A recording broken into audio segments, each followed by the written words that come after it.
Selamat sore pemirsa BMI Taiwan, berjumpa lagi dengan saya Fadilah dalam acara seputar berita edisi Senin, tanggal 30 Agustus tahun 2021 untuk mengabarkan informasi berita yang teraktual dan terpercaya, yang kami rangkum dalam berita sore ini. Pekerja migran merupakan salah satu kelompok rentan yang terdampak pandemi COVID-19.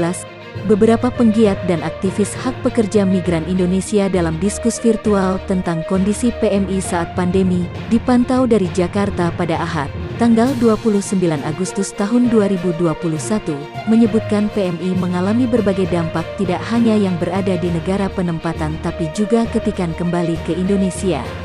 Kata suster, permasalahan yang dihadapi mereka pemutusan hubungan kerja sepihak, gaji tidak dibayar hingga bekerja ekstra tanpa insentif sebagai implikasi dari pandemi. Laurentia dari Jepik Divina Providentia dari Kupang, Nusa Tenggara Timur dalam diskusi yang diadakan Migran Care. Suster Laurentia, salah satu penggiat anti perdagangan perempuan dan pendamping proses pemulangan PMI ke NTT, mengatakan dampak COVID-19 tidak hanya dirasakan tenaga kerja Indonesia, TKI, yang berada di negara penempatan tapi juga mereka yang sudah kembali ke tanah air. Dia menceritakan mereka yang dipulangkan terkadang masih menghadapi stigma sebagai pembawa virus dan terkadang harus mengeluarkan biaya untuk pulang kembali ke NTT. Ujarnya, kadang-kadang mereka pulang juga tidak membawa hasil, tidak membawa uang. Nanti misalnya harus PCR, biaya yang juga tinggi kalau tidak didampingi.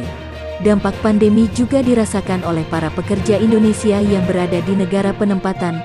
Menurut Sami Gunawan dari Serikat Pekerja Migran Indonesian Family Network, IFN, Singapura, meski PMI di Singapura memiliki hak untuk melakukan vaksinasi COVID-19, mereka terdampak dengan jam kerja yang bertambah akibat banyak yang bekerja dari rumah.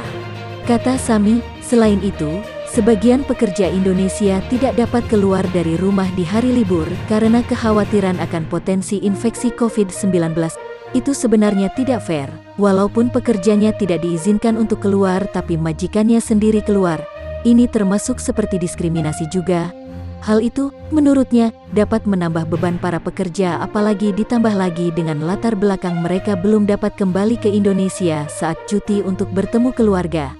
Demikian informasi pada hari ini, saya Fadilah melaporkan.